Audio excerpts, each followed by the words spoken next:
Dear students, a very warm welcome to all of you in my today's lecture of Business Statistics. In today's lecture, we will discuss upon one of the numerical on correlation. यानी कि आज के lecture में हम correlation पर एक numerical discuss करेंगे, जहां हम डिस्कस करेंगे कि अगर कोई गलत वैल्यूज़ या रॉन्ग वैल्यूज़ आपको दे रखी हो और उसके बेसिस पर अगर आपसे कोरिलेशन डिफाइन करा रहा हो तो किस तरीके से हम करेक्ट कोरिलेशन को डिटरमाइन कर सकते हैं, उसके रेफरेंस में मैं आपसे न्यूमेरिकल डिस्कस करूंगा. Question is as follows.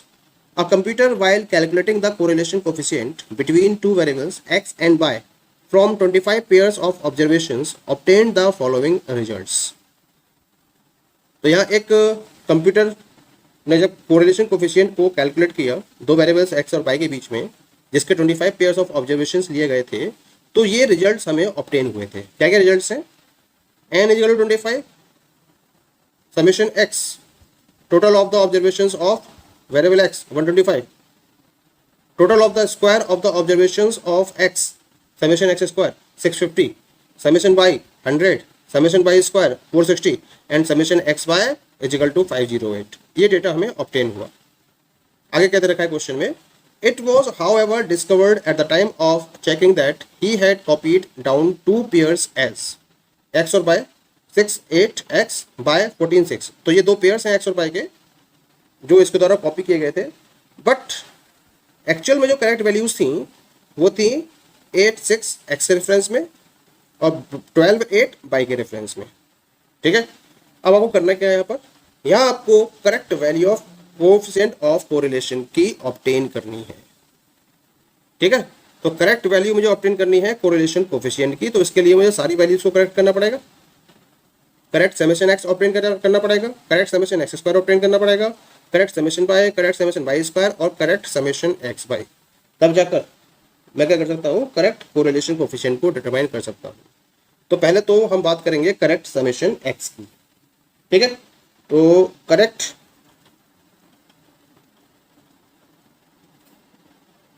Summation x is equal to wrong summation x कौन सा है? उसकी वैल्यू दे रखी है आपको 125 माइनस क्या करेंगे? जो रॉन्ग वैल्यूज है उनको माइनस करेंगे और करेक्ट वैल्यूज को प्लस करेंगे. तो एक्स की रॉन्ग वैल्यूज कितनी कितनी है? -6 -8 और करेक्ट वैल्यूज कितनी है एक्स की? +8 और +6. ठीक है, तो ये तो एज इट इज रहेगा. 6 से 6 कैंसिल हो जाएगा, 8 से 8 कैंसिल हो जाएगा, then it will be equal to 125. ये तो सेम आ गया. ठीक है, now calculate correct summation y. तो wrong summation x summation y कितना दे रखा है? 100 माइनस रॉन्ग वैल्यूज हैं बाई की 14 और 6 और करेक्ट वैल्यूज हैं 12 और 8. अब देखो यहाँ पर 14 6 20 होंगे, 12 8 20 होंगे, कैंसिल रहेंगे, तो समेशन बाई भी करेक्ट ऑलमोस्ट वही ही आएगा. कोई दिक्कत वाली बात नहीं है. अब हमें डिटरमाइन करना है correct summation x square.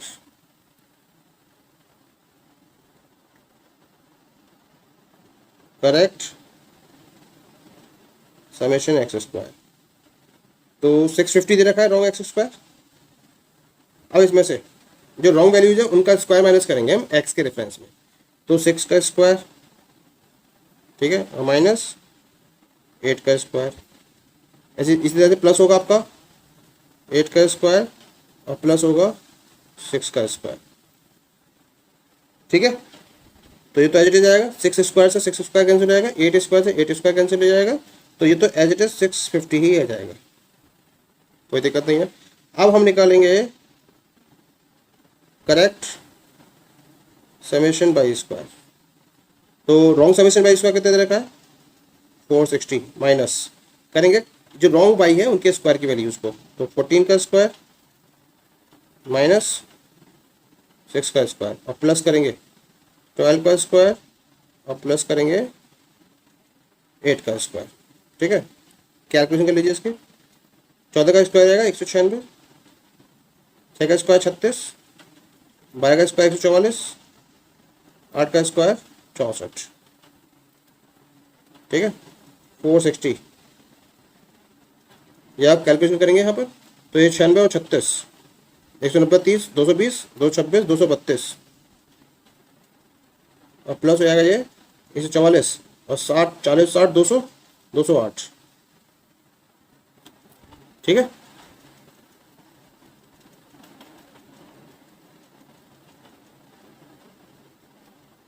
Solve कर लीजिए इसको। 460 माइनस हो जाएगा ये 12 में से हट गया 4 और 24 माइनस कर दीजिए 460 में से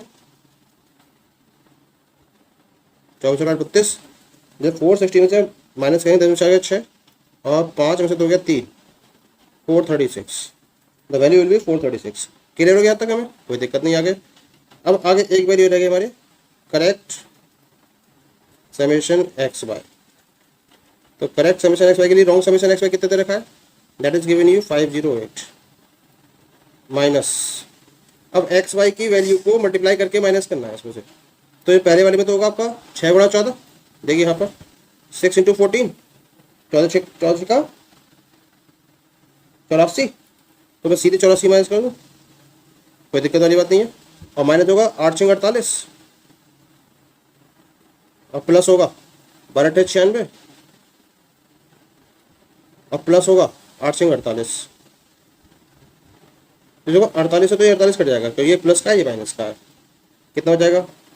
508 प्लस का बचेगा 96 में से 84 माइनस करोगे तो ये 10 16 में 4 6 में 4 गया 2 और 9 में 4 गया 1 12 508 8 और 12 ये आएगा 520।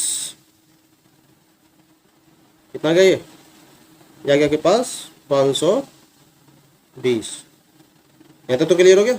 तो हमारे पास सारी वैल्यू करेक्ट आ गई। करेक्ट समेशन एक्स आ गया 125, करेक्ट समेशन वाई 100 आ गया, करेक्ट समेशन एक्स स्क्वायर 650 आ गया, करेक्ट समेशन वाई स्क्वायर 436 आ गया और करेक्ट समेशन एक्स वाई आ गया 520। अब मुझे क्या करना है? फॉर्मूले में इनकी वैल्यूज को पुटअप करके कोरिलेशन कोफिशिएंट को डिटरमाइन कर लेना है। कोरिलेशन कोफिशिएंट के रिलेशन में हम फॉर्मूला यूज करेंगे, that is R is equal to क्या होगा? N summation x y minus summation x into summation y upon under root n summation x square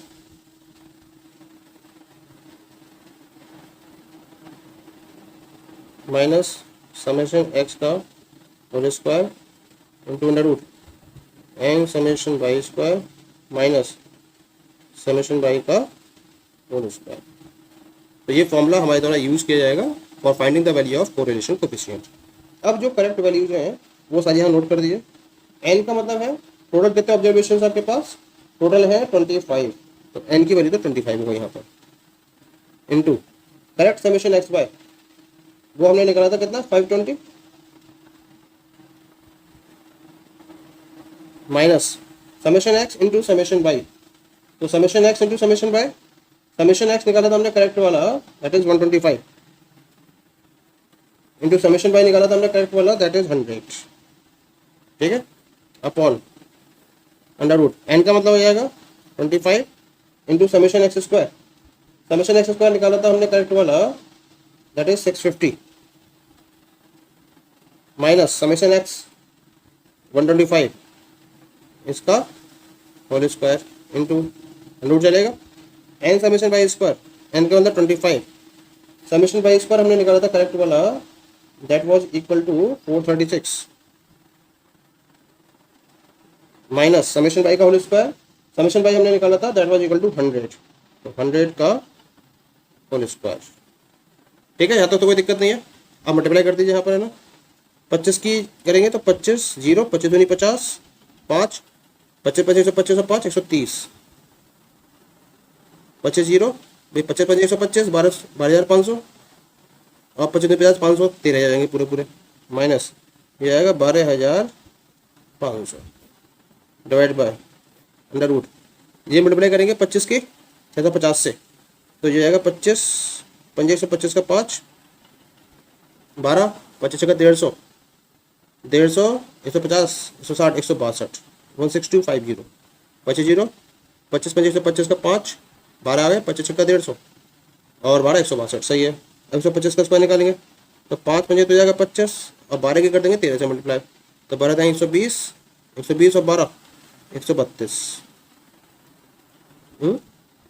12 के 13 से करोगे ना, 12 36, 12 36 का 6 3, 12 के बाद 3 15, 15 625, सॉरी ये मिस्टेक सही कर लेते हैं हम, 15 625 आएगा ये, इसे ब्रैकेट में कर देते हैं, इसको भी हम रूट में ले लेते हैं साथ में। तो 25 का 150 जीरो, 25 का 150 तो जीरो आएगा, 15 बचेगा, 25 से 75, 75 5 80 10 90 और जीरो आएगा 9, 25 का 100 और 9 109, ठीक है। और माइनस 100 का स्क्वायर करोगे तो जाएगा 10,000। क्लियर है तक? मल्टीप्लाई देख लेते हैं, 25 का 150 का जीरो, 15 आ गया, 25 75 और 5 80 10 90 का जीरो 9, 25 का 100 9 109, ठीक है। अब 13,000 में से 12,500 माइनस करोगे तो ये बचेगा आपके पास केवल 500, ठीक है। 2 जीरो आ जाएंगे, 10 में से 5 गया 5, 500 बचेंगे केवल अपॉन में 16,250 में से माइनस कर दीजिए तो 5 बचेगा, यहाँ बचेगा 4 में से 2 गया 2, 12 में 6 गया 6, बस 625 बचेगा और गुणा में ये आएगा आपके पास 900। अब निकाल लीजिए इसको, 500, 625 का अंडर हो जाएगा 25 और 90 का जाएगा 900 को जाएगा 30, 0 0 कट जाएगा, 25 दूनी 50, ये आ गया 2/3 और 2/3 का मतलब कितना हो जाएगा, ये डिवाइड कर दीजिए, 3 जगह 18 और 2 20, 21 मान लीजिए, 3 7 21, ऑलमोस्ट 0.67 मान लीजिए आर की वैल्यू। तो इस तरीके से आपने आर की वैल्यू को कैलकुलेट कर लिया है। Finally I will get the value of r equal to 0.67। That is clear? Thank you.